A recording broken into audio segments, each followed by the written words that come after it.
տեղեկացնեմ, որ այսօր տեղի ունեցան Հայաստանի Հանրապետական Կուսակցության խորհրդի այնուհետև գործադիր մարմնի նիստեր։ Խորհրդի նիստին քննարկվեց մանրամասն ընտրությունների արդյունքները, ընտրությունների որակը, ևս մեկ անգամ հաշվեցինք, որ մեր հասարակության հետ, ինչու՞ չէ մեր ընդդիմադիր գործընկերների հետ, պատկան մարմինների հետ հաջողվեց կազմակերպել լավագույն ընտրությունները։ Իրենց թերություններով հանդեպ սրանք լավագույն ընտրություններն էին եւ այդ իմաստով թե ընտրարշավն էր լավագույնը, որովհետեւ ընտրարշավում բացակայում էր ազնական վիրավորանքը, բացակայում էր քաղաքական մերժողականությունը եւ կոռեկտ պայքար էր գնում։ Նույն բանը կարող եմ ասել նաեւ հետընտրական զարգացումների մասին, ի տարբերություն նախկին հետընտրական ցույցերի հանրահավաքների, պետք է ևս մեկ անգամ նշեմ, որ այս փուլում չկան քաղաքական մերժողականության կոչեր եւ այդ իմաստով մենք կարծում ենք, որ մեր ճանապարհը քաղաքակիրթ երկխոսությունն է, ինչու՞ չէ քաղաքակիրթ պայքարն է, սուր քննադատությունն է, դեբատներն են, բայց ոչ երբեք ցնցումները։ Եվ ևս մեկ անգամ կարևորվեց ընտրությունների որակը,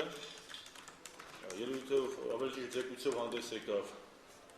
Դավիթ Հարությունյանը, որը մեր շտաբի պետի տեղակալն էր, եւ նա նաեւ նշեց, որ բոլոր դիտորդական առաքելության ներկայացուցիչները տվել են առանց բացառության բարձր գնահատական մեր ընտրություններին, եւ նույնիսկ պետք է ասեմ, որ ընտրությունների ընթացքում սա շատ կարևոր է, ուզում եմ ձեր ուշադրությունը սևեռեմ այս հարցի վրա, Ռաֆի Հովհաննիսյանի կամ ավելի ժառանգությունը ունեցել է 212 հանձնաժողովի նախագահի եւ քարտուղարի տեղեր, եւ այնտեղ, որտեղ իրենց հենց վերահսկողությունը եղել է ավելի շատ, ավելի ազդեցիկ, ղեկավարել են հանձնաժողովները, տարբերություն չի եղել այդ հանձնաժողովներում արձանագրված, այդ տեղամասերում արձանագրված արդյունքներից նախագահական ընտրությունների եւ մնացած։ Այդ մոտավորապես այդքան քարտուղարի տեղ ունեցել է նաեւ հեղափոխական դաշնակցությունը եւ նույն արդյունքները գնացել են նաեւ այնտեղ։ Այսինքն սա ընտրություններից հետո առաջին խորհրդի նիստն էր եւ մենք արձանագրեցինք, որ թե մթնոլորտն էր շատ դրական եւ երկրորդը մեզ հաջողվեց բոլորիս կազմակերպել լավագույն ընտրությունները։ Իրենց թերություններով հանդերձ, որովհետև իդեալական ընտրություն որևէ պետության մեջ չկա։ Բնականաբար հաջորդ հարցը դա արդեն մեր ստացած ձայների քանակն էր։ Մենք օրինակությամբ պետք է նշենք, որ այսպիսի դրական մթնոլորտում, այսպիսի ժողովրդավարական մրցակցային ու ազատ ընտրություններում մեր տեխնացիոն հավաքեց գրեթե 59% ձայն, որը շատ մեծ վստահության պաշար է։ Մեզ համար շատ թանկ են նաև այն բոլոր քաղաքացիները, այն բոլոր քաղաքացիների կարծիքն ու ձայները, ովքեր չեն քվեարկել մեր տեխնացիոյի օգտին, եւ մենք մեր հետագա քաղաքականության մեջ, հետագա մեր աշխատանքներում բնականաբար հաշվի կառնենք նաև այդ դժգոհությունը, ինչու՞ չէ նաև քաղաքական ուժերի առաջարկները, որպեսզի ապագա 5 տարիներում, ինչպես մեր նախագահ Սարգսյանը նշեց ընտրարշավի ժամանակ, 2018-ին իր հաջորդին հասնի ավելի ապահով ու ավելի բարեկեցիկ Հայաստան։ Թերևս այսքանը խորհրդի նիստի հետ կապված, ես ուզում եմ ասեմ, որ այնուհետև տեղի ունեցավ, ընդմիջումից հետո տեղի ունեցավ գործադիր մարմնի նիստ,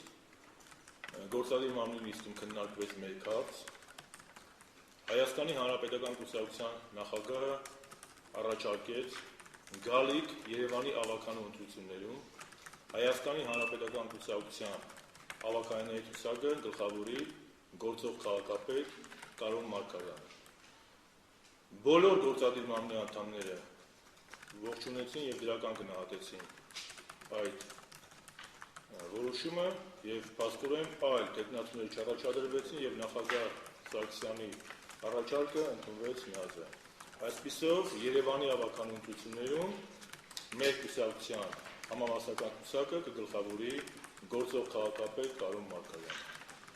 Մենք կարծում ենք, որ նրա հեղինակությունը, նրա կատարած աշխատանքը մեր քաղաքական թիմի հետ միասին հնարավորություն կծա մեզ առաջիկա ընտրություններում ունենալ դրական արդյունք։ Թերևս այսքանը, եթե հարցեր կունենաք, սիրով կպատասխանեմ։ Պարոն Շարմազանov, դուք նախկինում նշել եք Վանաձորի քաղաքապետի հարցը պետք է քննարկել գործադիր մարմնի նիստում, արդյոք քննարկել եք թե Այսօր խորհրդի շատ բարի։ Այսօր խորհրդի նիստում մենք անդրադարձել ենք առանձին կամ եւ ընդհանուր առմամբ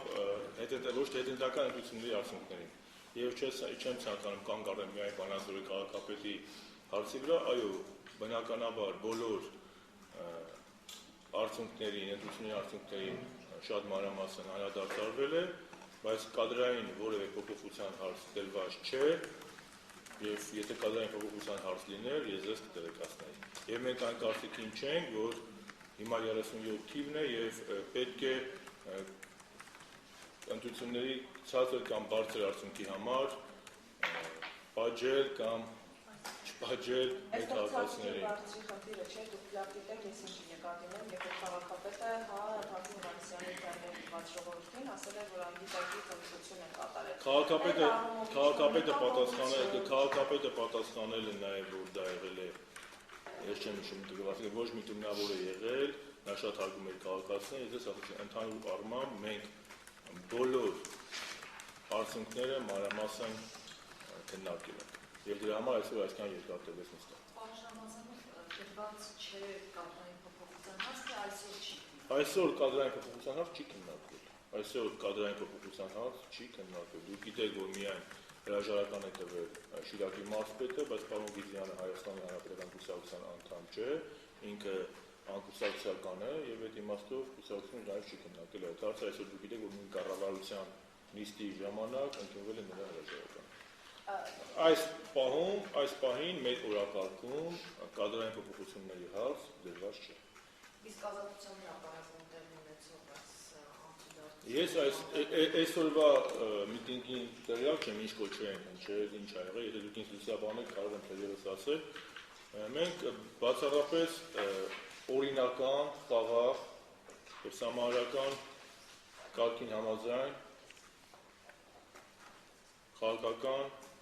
իրադարձությունների կողմնակից ենք։ Մենք կարծում ենք եւ մենք համոզված ենք, որ մեր մոտ քաղաքական ցնցումների ժամանակները պետք է մերժվեն։ Որևէ պետություն առաջընթաց չի արձանագրել ցնցումների ճանապարհով։ Եվ բնական է, որ մի երկրում, որտեղ եղել է տնտեսական ճգնաժամ, որի արդյունքում եղել է շուրջ 15% տնտեսական անկում, մի երկրում, որտեղ կա սոցիալական բևեռվածություն, մի երկրում, որտեղ պաշտոնական տվյալներով 35%-ից ավելի աղքատներ կան, բնականաբար իհարկե պետք է լինի դժգոհություն։ Եվ հենց մեր դեպի ապահով Հայաստան ծրագիրը միտված է նրան, որպեսզի տարեցտարի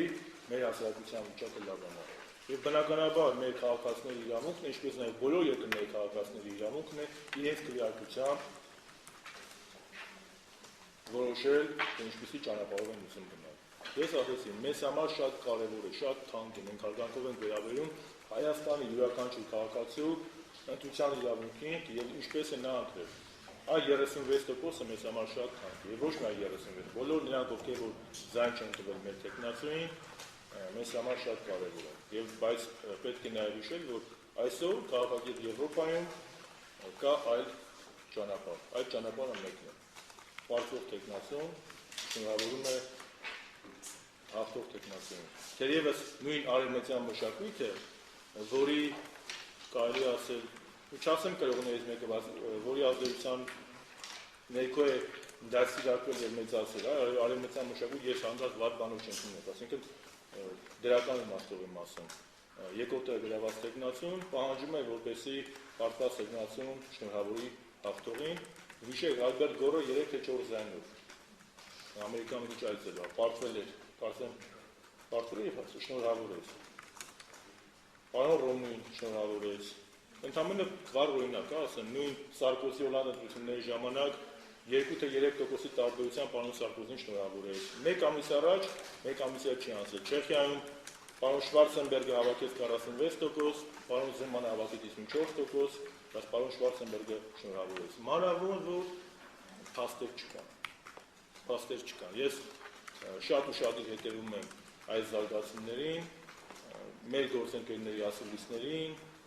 ընդդիմադիր, բայց ես այնտեղ բացի էմոցիայից որևէ փաստ, որ եղել է ընտրախախտում, որը կարող է էապես ազդել ընտրությունների արդյունքի վրա, չկա։ Եվ պատահական չէ, որ ես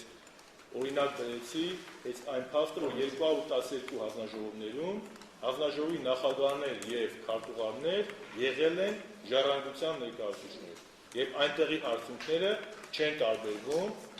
այն արդյունքներից, որը գրանցվել է միջին հանրապետական մակարդակով։